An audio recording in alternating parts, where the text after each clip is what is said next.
All right, Ike. Well, this has been a rousing past week with the Did Queen. You say arousing? It has been arousing, and arousing.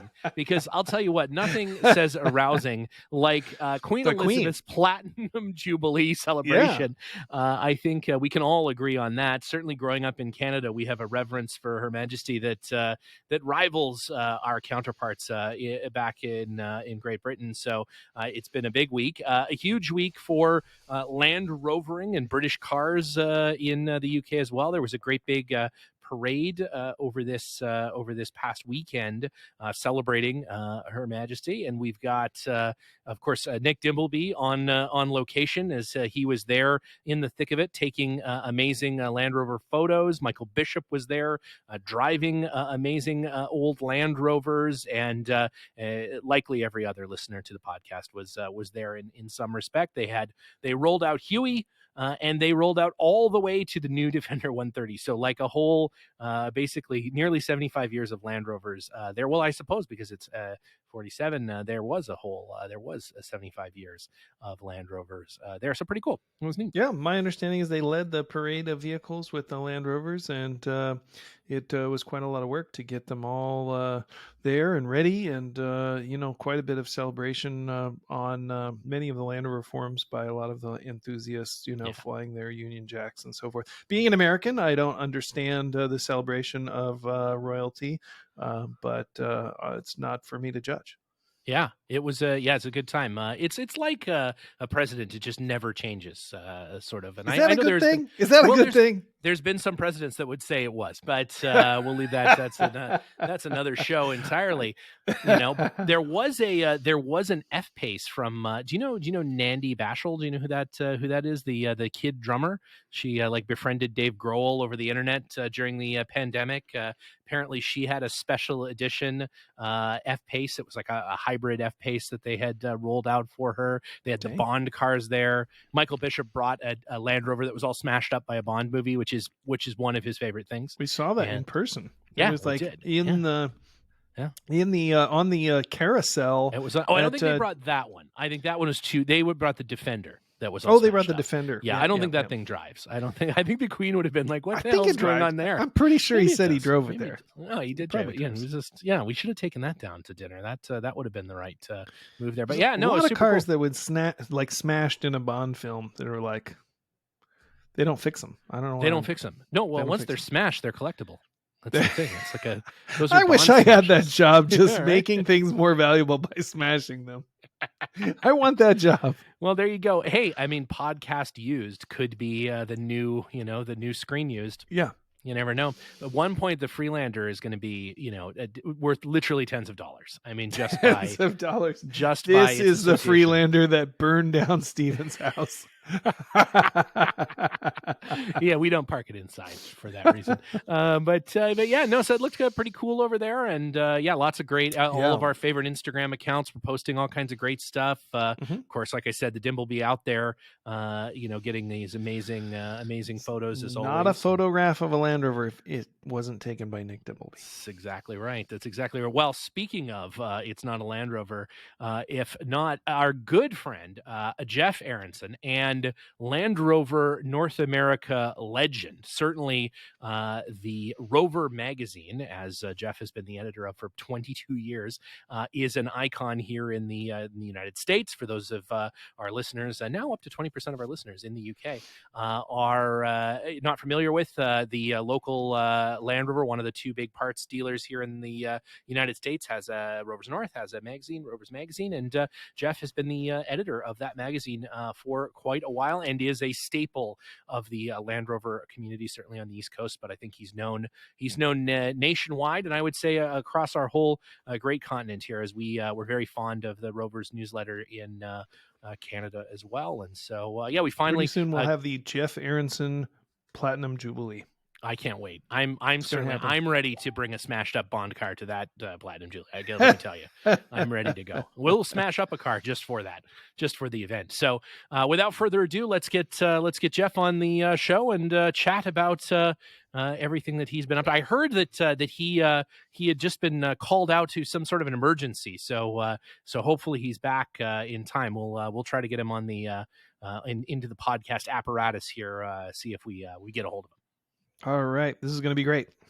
All right. And we're here with Jeff Aronson, world famous Land Rover journalist, supplier of parts worldwide, or certainly across North America at Rovers North, and life-saving EMS there in your local township. So, Jeff, welcome to the show. We are so incredibly glad to have you. Such a big fan of your work, of your body of work, and yeah, thanks for joining us. Well, thank you very much, Steve, for the invitation. It's really very generous of you, both in your commentary and to ask me to participate. Ike, it is great to see you. It's been a couple of years since the 4x5 Festival when we first met, but I certainly want to tout the fact that my series Land Rovers at times need to go right to the original source of Pangolin 4x4. So thank you. Well, I'm glad to be able to help you. You know, you've been a pillar of the Land Rover community, and not only that, I hear you just fought off a rabid dog to save an ailing person. So there's very little that I could do that would compare to your exploits, but I'm super glad to be able to help keep your Land Rovers on the road anyway. Thank you very much. Yeah, if someone needs help there in Southern Oregon, they make sure you don't send Ike. Anyone else, just please don't send Ike. We're in real trouble here. We need someone to help. So, Jeff, at that, we sort of start off with this sort of obligatory why Land Rover, of all the brands in the world, why is it that you have chosen the green oval as your brand of choice? Very good question. Maybe a longer answer than anyone wants to listen to, but I need to go back to my childhood. My father was born and raised in Boston, served in the Merchant Marine, both during World War II and afterwards. And that's where he met my British mom, who never fully explained exactly how she met a sailor in port. That's an unanswered story, right? Yep. She took it Better to left her grave. Unsaid. Yeah, better left unsaid. I have no idea. I just know what I see in the movies. So, at any rate, right. What kind of movies? Sorry. I just said, what kind of movies? Depends on who this audience is. Anyway, continue. So she was the only one to emigrate to the U.S. at all. All of my cousins, when they were alive, aunts and uncles, were all in the U.K.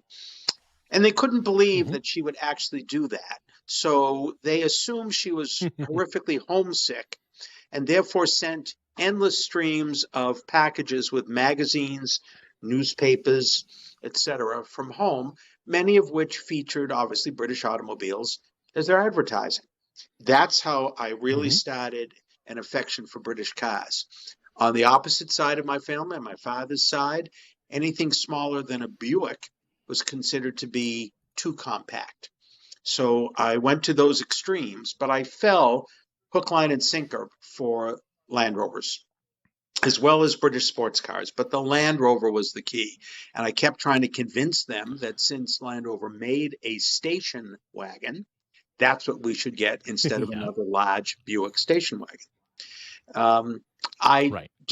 There were elements of the vehicle, its shape, its design, its engineering. As I got to know more about them, I became more convinced that that would be for me. But I couldn't actually make that step, even though I lived and worked in Vermont at the University of Vermont for 17 years and Rovers North was in business. They're not physically far apart at all. It was not a step Mhm. I could take because I was convinced that I could make an MG or a Triumph an ideal winter car. And I trundled along with that for a long time. Finally, Yeah. to shorten the story, in 1991, I decided to leave an institutional world, um, and Mhm. go off on my own and freelance myself to all the things that I could never do in an institutional setting, but that I could do if I was willing to live very carefully financially. And that's what prompted, of all things, the purchase of a Land Rover, because I knew that my Triumph Mhm. Spitfire was not going to be the car to get you to an assignment throughout northern New England in the wintertime. And I quickly became known That's right. by various agencies that would hire me that I could at least get there, and that I was the only one quite willing to drive in miserable weather, um, and quite happy to do it. So that was the Yeah. purchase of my 1966 88 station wagon called the QE1 by a one-time girlfriend who Mhm. thought it was kind of like the great ship. And it was an excellent moniker, Yeah. and it has stuck ever since. Um, and it that and a couple of British sports cars have been the fleet, if you will. But the QE1 had took me over 400,000 miles on its current engine and a documented Wow. 560,000 miles that I've owned it in the 31 years that I've Wow. Nice. owned it. So that was the first one. Wow. That's great.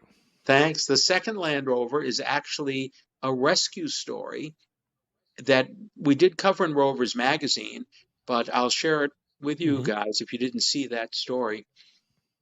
It's a 1967 109, Series 2A 109, um, owned by a gentleman who actually helped start both the Mid Atlantic Rally in Virginia and the Hmm. then Rover Owners Club of Richmond, which grew into the Rover Owners of Virginia.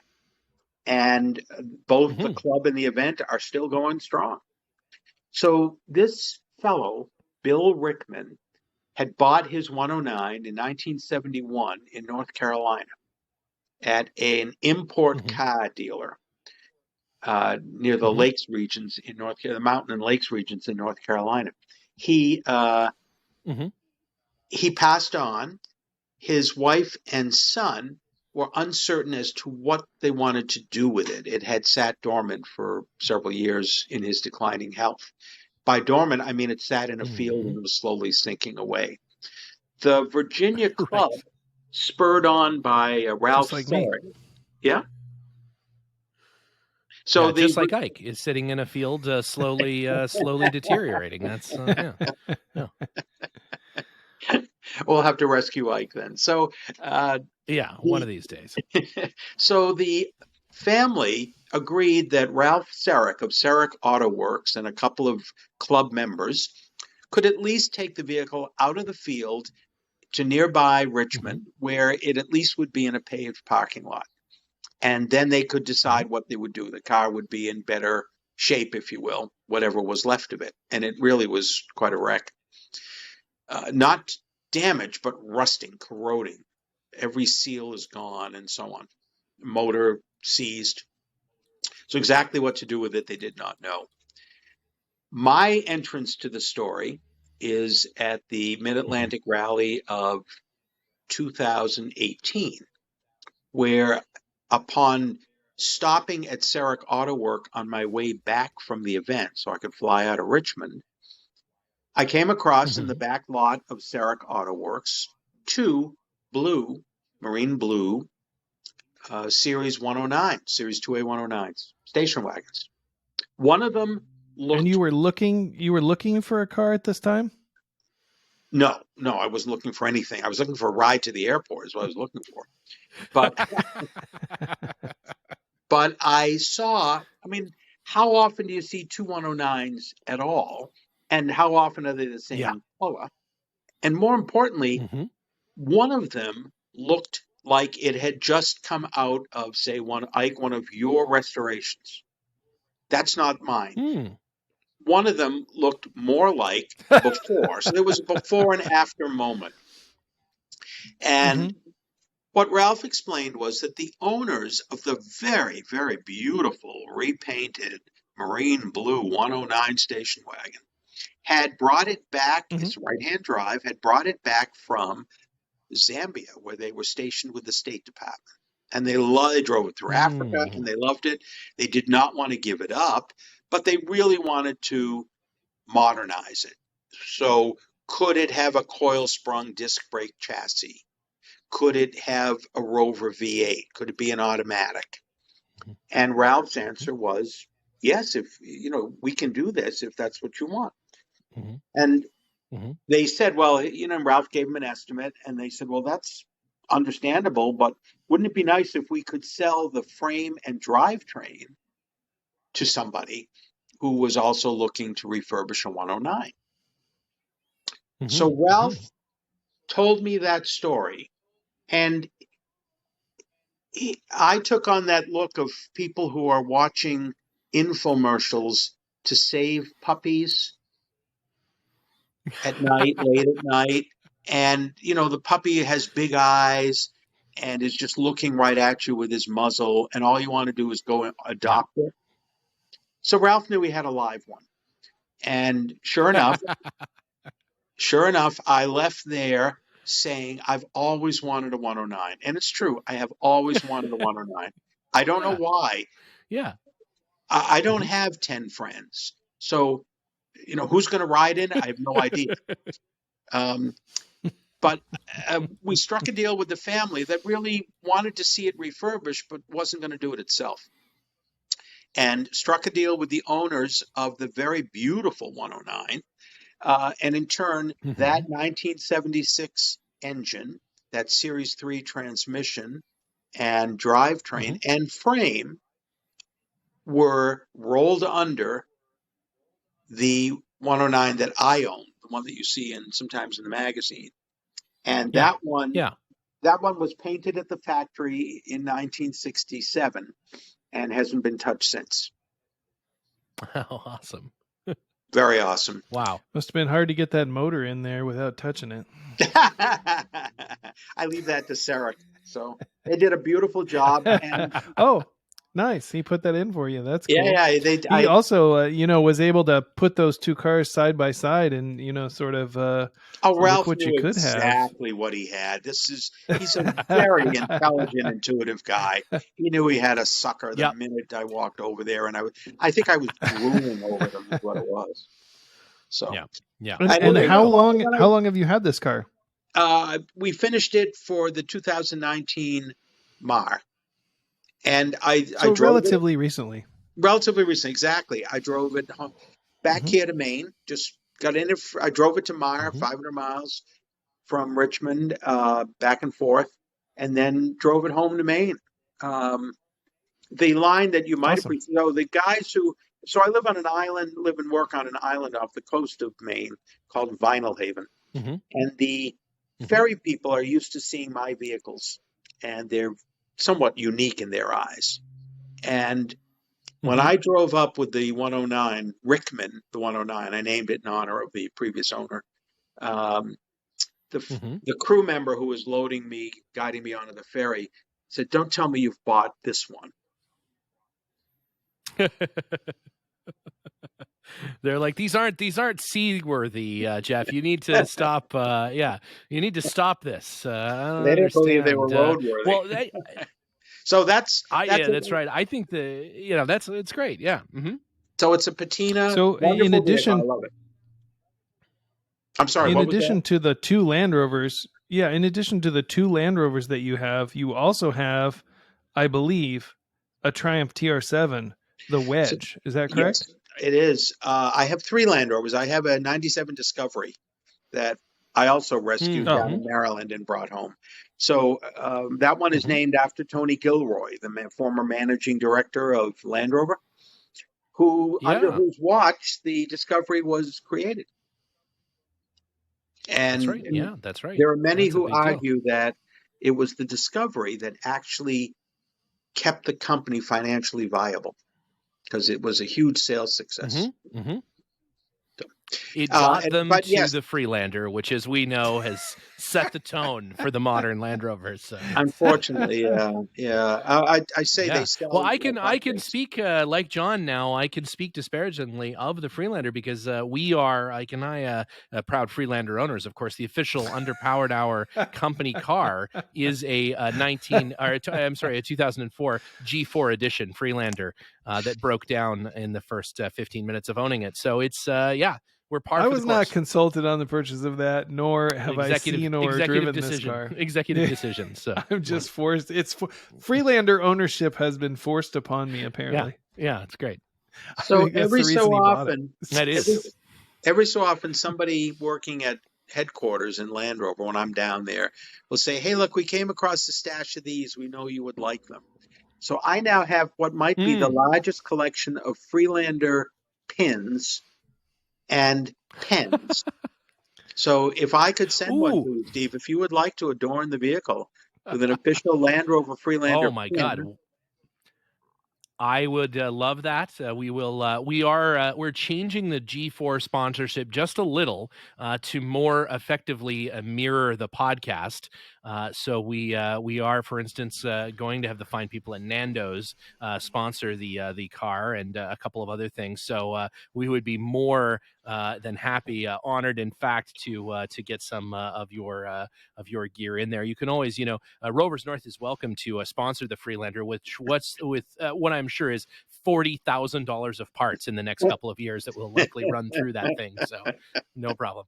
No problem. It's worth it simply for the advertising. I think it's a great investment for anyone. But on that, speaking Yes. of our good friends at Rovers North, back at the home office there. So where did your affiliation with Rovers North start? I know that you were obviously in the area. It sounds like right around the time that Land Rover pulled out of North America, and Rovers North decided that the need was there and to set up shop. And of course, every Land Rover owner, I think, has been getting Rovers North catalogs for decades. So what sort of started that relationship with you and Rovers North, and then we'll sort of talk about how that developed into your work on the Rovers Magazine. Okay. So I did not own a Land Rover during my years working at the University of Vermont because, as I had suggested, I was firmly convinced that just like the rally drivers of, say, the Monte Carlo Rally were able to make British sports cars zoom across snowy roads, that I could do that. People who did own Land Rovers, and in Burlington, Vermont, where the university is located, there were only two dealers in the whole state at the time for Land Rover. One of them was this fabulous Buick dealer. It was Buick and Land Rover, which is the least likely combination for the time. So, these white belt, white shoe, Madras panted sales guys would also be the ones to contact about your Land Rover. So I did not at the time. It wasn't until 1991, as I said, that I actually got mine. But that being said, I knew of Rovers North because people would tell me at the university, "Why are you pushing an MG to try and get it to start in cold weather, a midget at that? Why don't you own a Land Rover like I do?"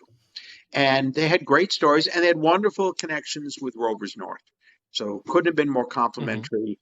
And if you remember the last days of British Leyland, officially in the U.S., the Pats distribution was even worse than it was when they were healthy.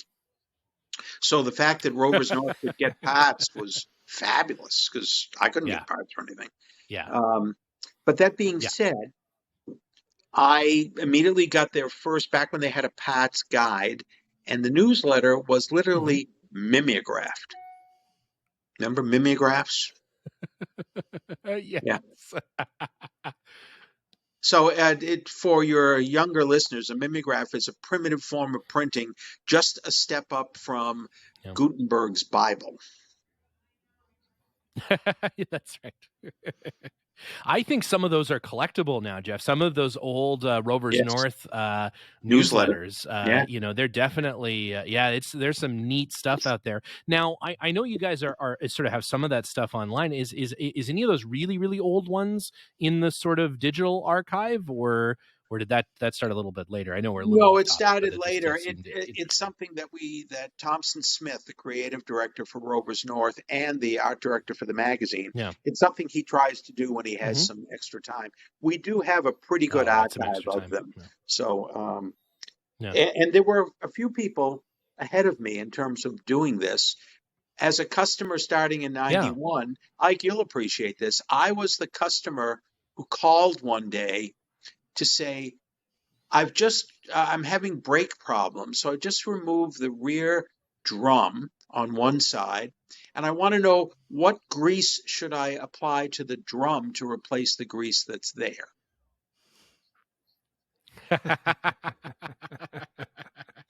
Yeah, Yeah. that's Firmly important. convinced. I'm firmly convinced that there's a whiteboard at Rovers North with a title printed on it, stupid questions that Jeff has asked.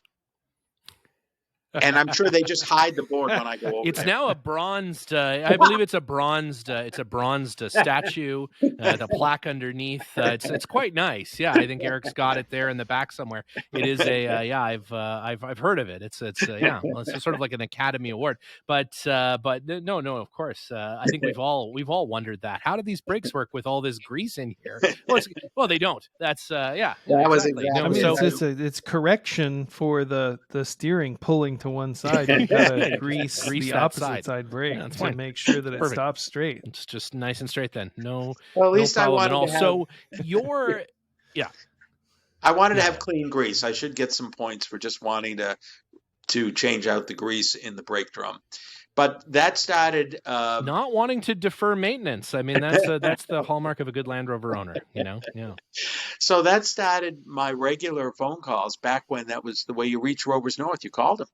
I called them from the road. Yeah. I was using my Rover upwards of 20 to 25,000 miles a year.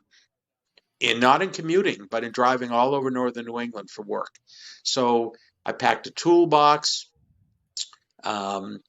and over time, the engine that came with the vehicle, I bought it at 111,000 miles. By about 160, it was starting to really have a lot of blow-by, such that I was getting about 80 miles a quart of oil. Yeah, so pretty substantial oil consumption. That was substantial. It's like a 200 TDI. So I remember I was having that problem, and I knew they were, as you'll pardon the pun, underpowered, but I didn't think it was that bad. And then one day I'm in Peacham, Vermont, so in the northeastern corner of Vermont, and I was doing a job there, and suddenly the engine developed jingle bells. And when I called, Lanny Clark was still with Rovers North at the time, and Lanny suggested that I gently drive the car across the state. If the noise got worse, just pull over and have it towed to us. But you should bring it into the shop. We'll happily look at it. So they did, and that's where they found the broken piston rings. What happened, though, was that replacement of the piston rings helped things for a while, but it really needed a total refresh. The engine needed. So it was maybe a year later, 2 years later. Yeah, that I decided to bite the bullet, and I would buy a Rovers North rebuilt engine. So I drove over there, and after receiving the bill, said to Mark Laterney, that's sort of all the money I have. I hope you need a writer for your newsletter. Well, they did, and I had been a freelance writer for many years, so they did. Have you been working off the bill for that engine for the last several decades? 22 years. It's been indentured servitude. This is a big. It's a big violation. Some major revelations coming out here, Jeff. That's it's been. That's a one hell of an engine job. Jesus, poor Jeff. I mean, we'd probably only make you edit the podcast for like 11 years tops, like that's, yeah. I'm planning on burning the parchment that identifies that I'm no longer indentured to Rovers North within the next 10 years, right? So at any rate, Mark That's great. he did need a writer, and a year later, about 1995, the editor left, who was a sales guide at Rovers North. He and his wife edited the newsletter. Left, and I asked Mark, I said, I know I live in Maine. I know it's always been done at your shop, but is it possible for you to consider me doing this remotely? He said, we'll give it a try. And that it has been on that basis ever since. So I have been a 20. contractor. So you're still in the later, probationary period. I'm still in the probationary period and servitude, right, with Rovers. Yeah, almost out of that probationary period. Mark's going to very soon here. I think he's going to make a decision, pro or con. Maybe I think it's looking good for you, though, Jeff. I think, Steve, I'm going to use those for our words vote, soon. 100%. Yeah. Thank you. Yeah. So, yeah. If you need me to make a call, I'm happy to do it. Yeah. Excellent. So, over the time with the newsletter, it just seemed like there was always way more content that we could be putting in. And to Rovers North's full credit, they have made the investment to first take it out of a sort of 12-page newsletter and put it into a sort of magazine format. It grew to 48 pages on newsprint for a few years, and then grew into the 96-page magazine about 2000 or so, 2001. And I have been editing for Rovers North since 1995.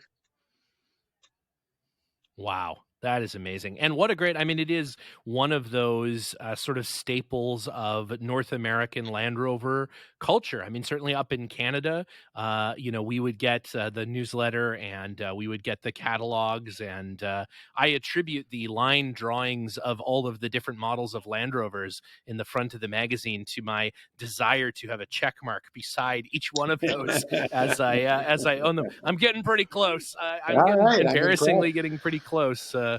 There's that stupid 2B out in Las Vegas. It's one I don't own. So I'm not going to buy that one, even though it meets the orange Land Rover criteria of my current for your G4 string of purchases. But, Land Rover Las Vegas. It'll be a nice compliment.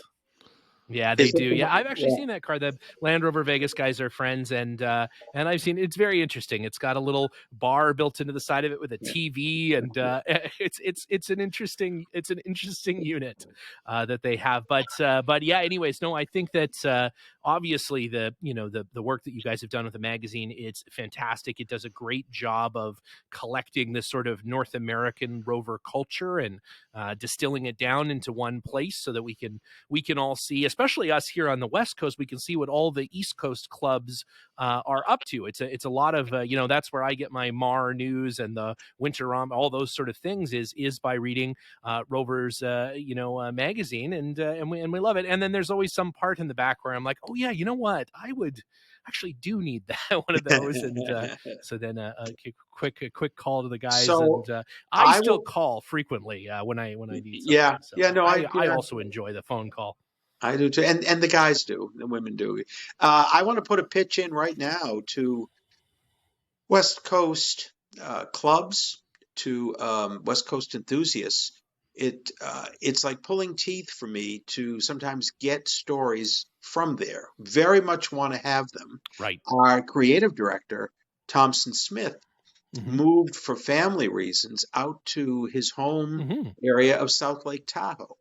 So he's that's right. He is in Tahoe. Yeah, that's right. Yeah. So we are very much seeking to get more California, Pacific Northwest, and we've covered Doug Shipman over the years up, in Portland. We've covered the Northwest Challenge at times, but it is just harder, it seems, to get those connections from the clubs and or the enthusiast owners with great stories. These are the people that I'll often meet at Texas events or something like that.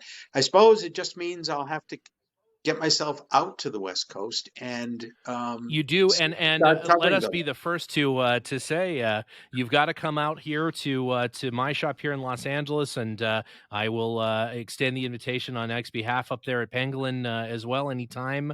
In fact, if you're heading up to Washington, we'll do a Bob Ives style run in some of the great Pangolin fleet. That would be it's always awesome. a fun time to do that. Or again, come down here and drive any number of orange or yellow Land Rovers. We have a plethora of them. So we can show you some models of Land Rover that maybe you've never seen before, Jeff. Some with their original chassis with no rust. It's true. We have it's amazing. I know. It seems like it's not possible.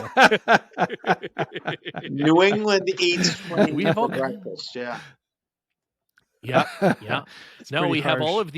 all of these dried husk sandy Land Rovers out here with no rust at all. Of course, all of the paint has been sandblasted off of them over the course of the years between the 120-degree constant sunlight and the sand. But it's an interesting patina's a little different. It's the Totally different. it's the dried out cousin of the East Coast Land Rover. But so over the course of all of the years, and before I move on, I will commit the Southern California Rover Club to absolutely giving you an article for our upcoming Rover Rendezvous event in October. I will commit the board to doing that now. So we'll make sure we start feeding you with some East Coast, and I'm sure that our friends up in Northern California will get you some Rovicon stuff as well. So we're going to whip them into getting you some more material, because we'd love to see some more West Coast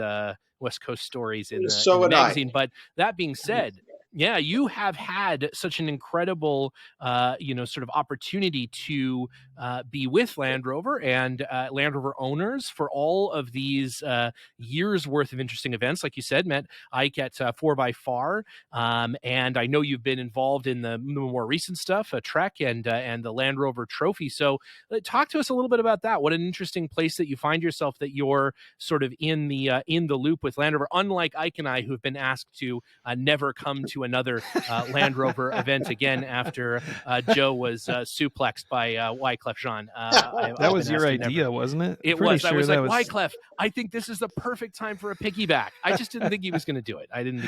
But and again, I've apologized to Joe on a number of occasions, and he still won't return my phone calls. So that's not true. Anyway, he's fine. He's made a full recovery. Yes, he has. I saw him. So I actually poo-pahd why should I go to the this Range Rover leadership summit. Little did I know that Wyclef Jean and Joe were going to entertain themselves in a wrestling match. I missed the greatest event ever. Absolutely. Yeah. No, because you I really did. it's too bad. It's too bad. Yeah. So the interesting part of the corporate experience for me is to see the influence of clubs and enthusiast groups, formal or informal clubs, but groups that have finally convinced Land Rover that, at least to me, that if you want to market the vehicle to a wide audience, that audience needs to go beyond the spa and resort crowd. So it's the club events. It's the South Central Area Texas SCAR Rally out in East Texas every year. It's the Rover Owners of Virginia's Mid-Atlantic Rally. It's the Old North State and the Carolina Rover Clubs that they do at the Uwharrie National Forest every year. It's the Maine Winter Romp. These events are getting 100 to 150 Land Rovers, so 250 to 300 people each time. And the more that we sent these magazine articles and copies to Jaguar Land Rover headquarters, I think the more they came to see, and particularly with the return of the Defender, that this would be a natural for them to reestablish that Defender name. Now, there's plenty of argument and some divisiveness, but plenty of argument over the new Defender and its relationship to the heritage Defender that we all love. But that being said, what is your opinion on that subject? So my opinion is that as a single guy who thinks that a lap belt is a good safety measure, and it does not have to worry about significant others living through an accident, children living through an accident. My series Land Rover is wonderful. But I've also driven the new ones on highways, as I've driven my old one on the highways. And you need a vehicle to cope with today's highway and driving conditions and general driving conditions. I should be able to receive some kind of phone call or verbal text message while I'm driving without having to pull over to the breakdown lane to look at my phone. Right. I need like you're to riding a motorcycle. Yeah, right. And of course, motorcycles can do this now. So why shouldn't cars? Yeah. So yeah, that's true. That's a good point. Yeah. And the other side of this is the regulatory environment that Land Rover has to operate in. I can decry all of the connectivity, all of the cameras, all of the LiDAR. I can decry it all I want, but you can't sell a new 1990s Defender anymore. I'm sorry, you can't sell it officially. You can have one refurbished, restored, etc. But you can't bring one into the marketplace. You just can't. No. This is all true, but other manufacturers are working under the same constraints, theoretically. And one might argue that, for example, the Geländewagen looks more like a classic Geländewagen, or a Jeep Wrangler maybe looks more like its predecessors than the Land Rover Defender. What are your thoughts on that? Well, so you've raised an interesting couple of examples. So my first thought on the G-Wagon, the Geländewagen, is that it looks awful. It's square. I grant you that. Okay, but inside, it is a Mercedes. Because people who spend $120,000, $140,000 on one do not want to have a 1980s interior. So, it looks fine from the outside, but that's just pretend to me. It's every bit as complicated, every bit as electronically controlled as any new Mercedes is.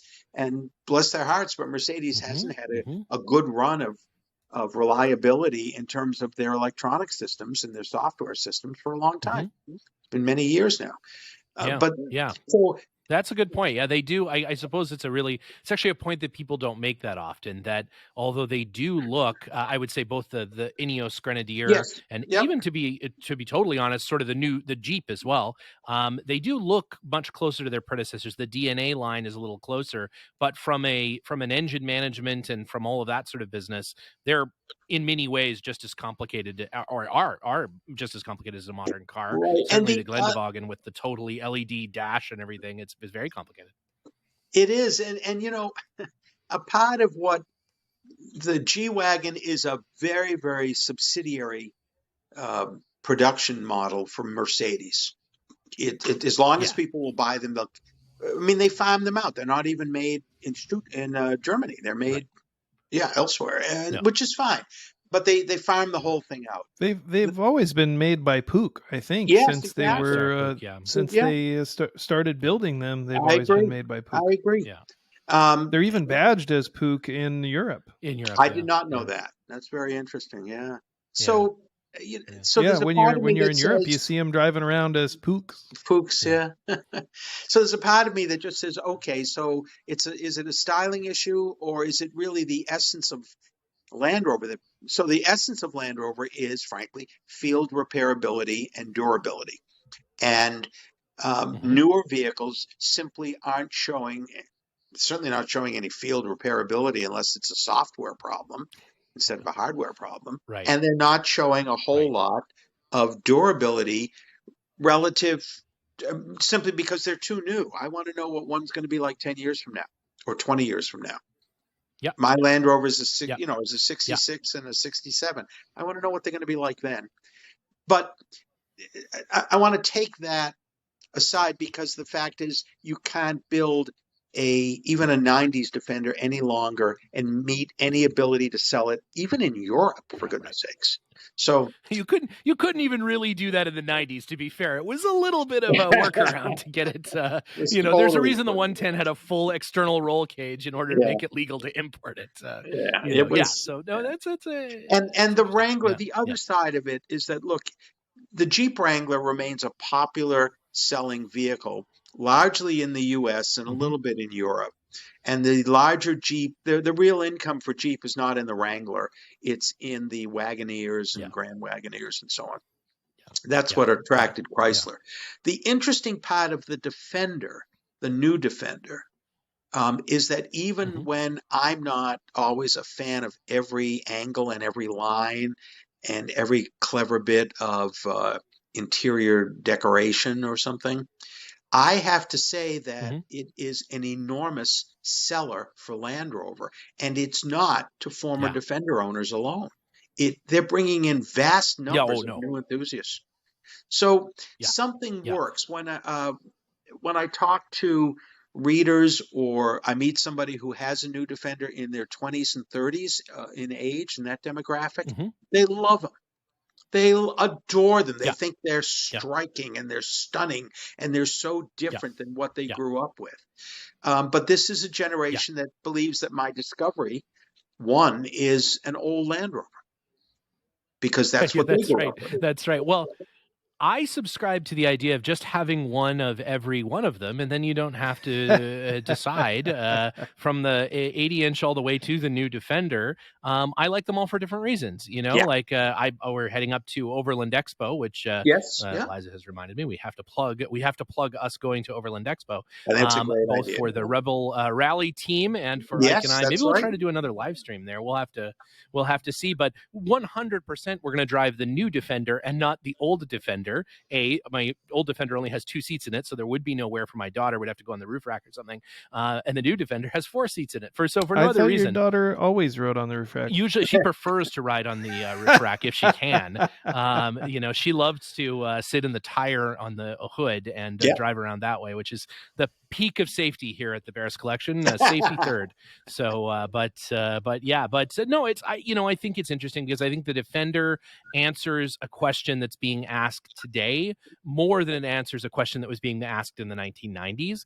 And, there is a huge market for that. Obviously, I was talking to our good friend Jeremy Hart, as I do nearly weekly, and he was saying he just traded in his old new Defender for a new Defender, and said it's nearly 2 years if you're going to order a custom one from Land Rover. They're so popular in the UK, you can't get them here. It's the same. It's at least 8 months to get one here, and so there's obviously huge orders for them. I think they're a neat car. Again, I having to have every series car ever made, I guess I had to have one, but they're just again, they're not to answer the question of the Defender, the classic Defender. They're answering a different kind of question, and not everybody's going to love that, and that's okay. There is the Grenadier if you essentially want to not buy a Glendewagen and buy something that is probably as close to a Defender as you're reasonably going to get. The might have to get a Grenadier as well. It's kind of like another Defender. I don't know. Yes, it's body on frame. I have to tell you, when Ralph Spaeth was the CEO for Jaguar Land Rover, and I was given a list of questions that I was to ask him. So this was probably in 2017 or 18 at the New York Auto Show. I was given an interview with him. And among the list of questions was, can you tell me why you moved from a body on frame construction? Now, this fellow has a PhD in mechanical and automotive engineering. And he looked at me super smart as if I was asking Dr. Anthony Fauci why they still don't use leeches in medicals. And the look he gave me, and I backed right. I said, I was told to ask this question. I am not. Okay, I get it. These are Land Rover approved questions. This was a trap. So, there's lots of reasons that you need to upgrade and update how you manufacture a vehicle. If there's one, and incidentally, for the Grenadier, it's a great, frankly, a great project. It's a vanity project of Sir James Ratcliffe, which is wonderful.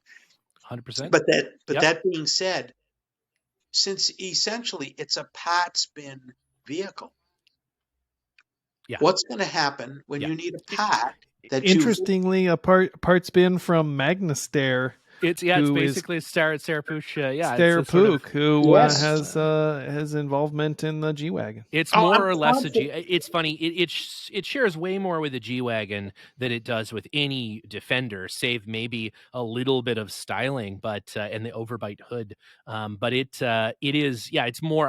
We've always sort of said, we've been saying that it's more G-Wagon than it is Defender. But it looks like it's going to be a little bit more affordable than the G-Wagon, and with its sharper image world radio interior or Cessna 388 internal 900. Also the Isuzu Trooper rear doors are somewhat appealing. Again, all I want is a Jimny. It's everything else aside, if they would just sell me that damn car in this country, I would be more than happy. But I kind of wish that Land Rover had kept with the utility market instead of going into the luxury SUV market. But the reality is, their production capability in terms of numbers to make that a feasible thing, to make like a cost-effective utility vehicle, it's like they don't have that, and so they had to go the direction. They were forced to go that direction. Yeah. If you think back to the series and early 9110s, when they were certainly making pickups, or quad cab 130s and so on. But that was a time when there wasn't any real competition for the pickup. In other words, nobody else was really making pickups. Suddenly, whether it's Nissan, Toyota, etc., are starting to actually manufacture them in EU, or at the time in England, the Sunderland plant for Nissan produced. So now you have pickup trucks that are far more affordable in terms of purchase price. So some of the reason they had to abandon it was because there were finally alternatives. They weren't alternatives prior. The old ads. Well, they also hadn't invested in the development of those vehicles, to bring them up to that modern standard.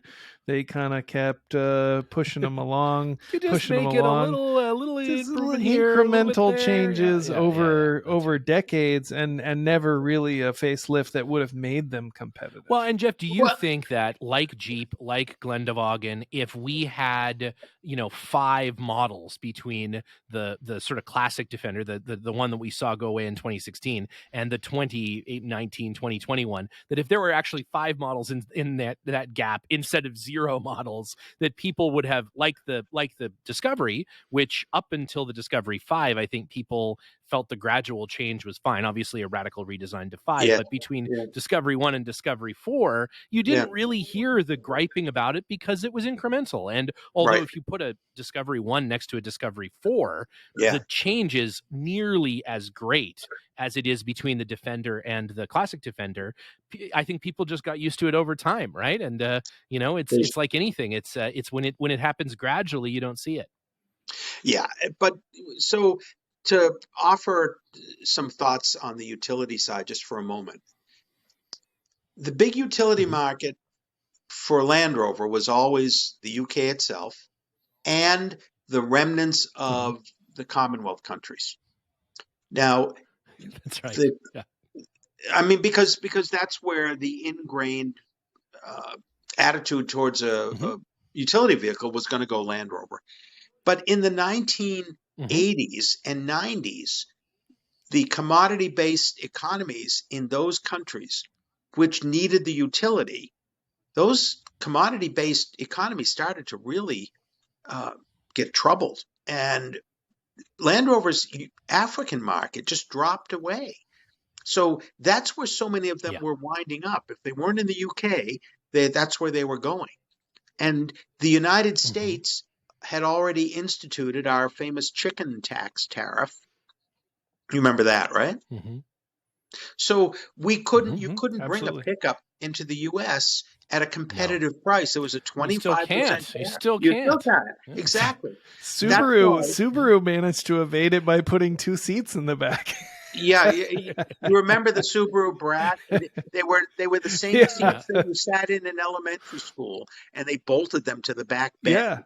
Yeah, and that's how they called it. And it worked. And it worked. It worked as long as you didn't have to sit in it. Right? But those were serious issues, and Land Rover never had the capital to go do what Nissan and Toyota did, even Mitsubishi for a while. They lined up with Ford, so the Ford Ranger could be brought in under a Ford name, or you build a plant here. Yeah. So the Frontier is made here, the Tacoma is made here. Land Rover could never do that. It never had those resources to actually put a plant in the U.S. So that's how you could go for a pickup. So the problem is there enough of a market for Land Rover to create a pickup version, which instead would be a pickup version that would actually be feasible economically for a purchaser, not against the very expensive but very competitive product that is sold by General Motors, Ford, and Ram. To me, I think that's why, as much as we would like to see one, I think that's why we're not. Yeah. Are you walking into a discotheque? What's that? Are you walking into a discotheque? Oh, it's okay. No, I'm actually walking. There you are. Okay. Yeah, okay. No. Okay. I'm getting a low battery message on my phone, so I'm walking in. Oh no! We certainly don't. Well, that's all right. We're getting a low battery message across the board here, Jeff, as we've taken up far too much of your time. Well, but I've been very, in conclusion, as I know you're a casual listener to the show, we certainly couldn't let you go without Ike's world famous lightning round set of questions, which have foiled even the most steadfast of Land Rover enthusiasts. So I will hand it over to Ike to wrap up today with the lightning round. All right, I'm ready. Well, I'm gonna give Jeff every possible advantage and allow him to rectify his battery situation here before we get started. It is. You don't want to go low battery into the lightning. We're round. on a wireless Just let charger me know. from Land Rover right here. Yep. Oh, fantastic! So it could fail at any time. So at any time, there's a small pool of oil under when you lift it up, which is weird. Yeah. Somehow it's leaking. So we are getting a view of your ceiling here. Oh, sorry. Yeah, that's because it's sitting on the charger. So okay. Oh, no problem. There we go. Okay. Yeah, if you need it to. Okay. Are you familiar with the lightning round? It's basically just short questions with short answers. Okay. So here we go. Are you ready? Yes, I am. Okay. Leafs or coil springs? Leaf springs. All right. Mud or sand? Ooh.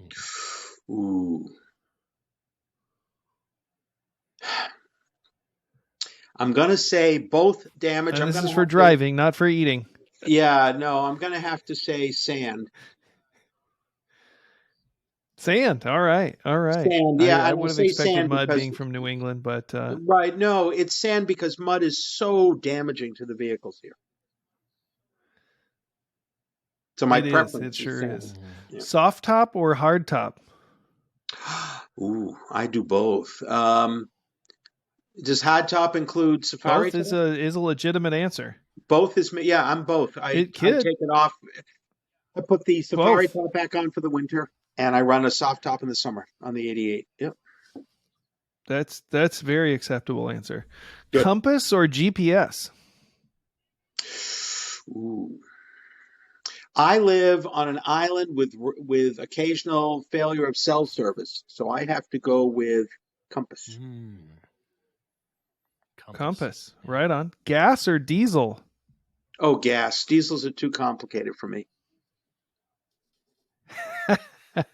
And the best way to deal with gear oil in your underwear.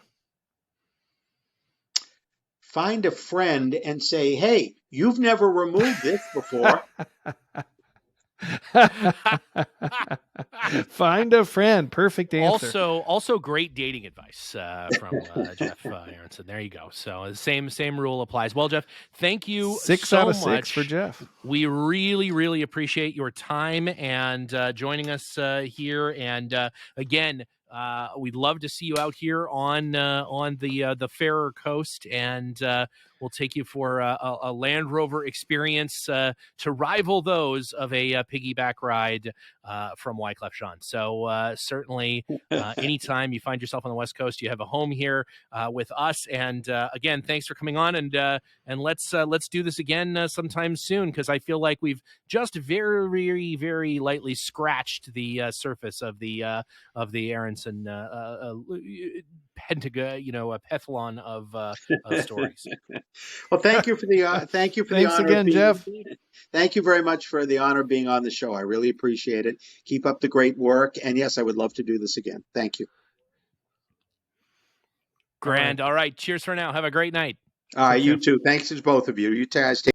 All right. Well, again, I mean, I don't think there's not enough time to get all of the amazing stories that Jeff has. He is another episode for sure, without question. Such a fun guy to talk to, full of so many fantastic stories, and it has just been around the Land Rover community for such a good amount of time that he's chock full of them. So again, hopefully we'll have Jeff out here at some point in the future, and we'll take him for a ride in the undisputed king of Land Rovers. One of these days, I'm going to learn how to read, and I'll be able to read his articles. It's going to be great. I mean, we're working on it. You're getting there.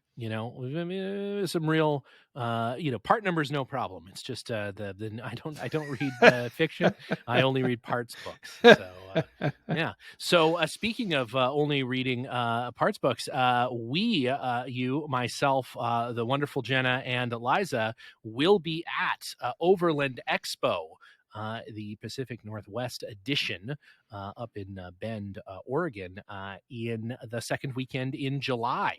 And so if you happen, up real soon. If you happen to be there and you would like to hang out, we will have stickers, we will have all kinds of stuff, and we are going to try to record a fireside episode or something. Maybe we'll do a live stream.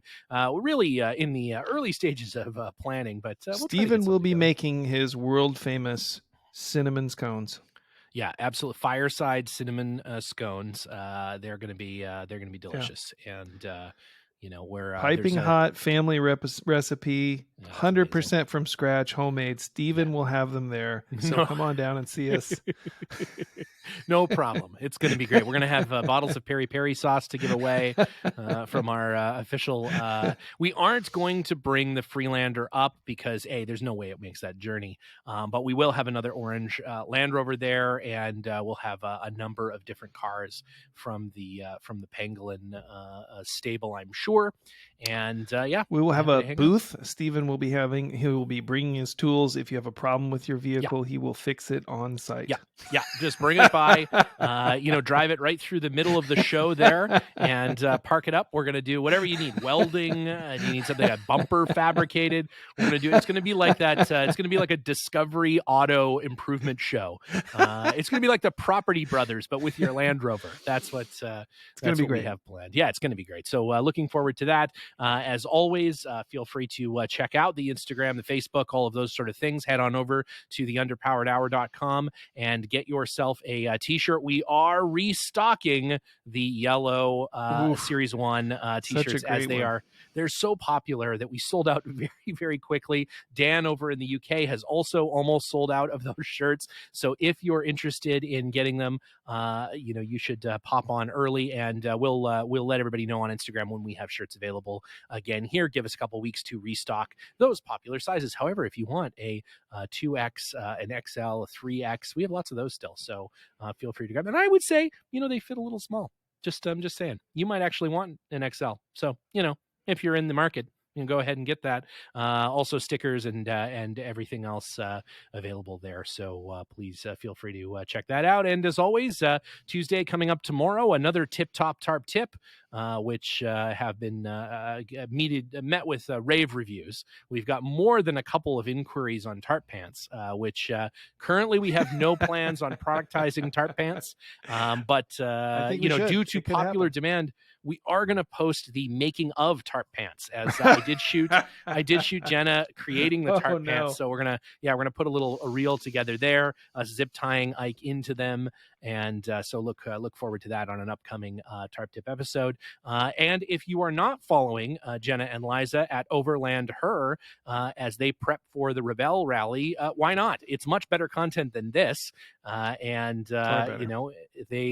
posting all kinds of new stuff there as they get ready for the race in October. And we're going to have them on the show again here pretty soon to talk about their prep. And they will also be at Overland Expo Pacific Northwest. So if you want to find out more about the Rebel Rally or what they're doing with prepping the Defender or prepping themselves or prepping Ike and I for them being away for that long, I'm going to be very, very sad. Signing autographs. Yeah, they'll be signing autographs. We will be facilitating their signing of autographs, holding things for them, getting them new Sharpies as Sharpies run out of ink from autographing, whatever we can do. We will have a tattoo gun on site. Yeah. I will only do chest tattoos though. That's my that's the thing. Meaning that I will have you sign my chest. So anyone listening to the show interested, please feel free. Come on up. Come on down to the Underpowered Hour and give Stephen a chest tattoo. That's exactly right. That's right. We'll make you a bumper and you can give me a chest tattoo. Anything for more Instagram followers. We will we are the jackass of podcasting. So no problems there. Well, Ike, unfortunately, because of all the chest tattooing conversation, we have once again run out of time for our official Peri Peri sponsor, Nando's, to have your review officially entered into the record. But we hope to make time for that in the future. As always, it has been a pleasure, and we'll talk to you next week. All right. You're a gentleman and a scholar. I'm looking forward to it.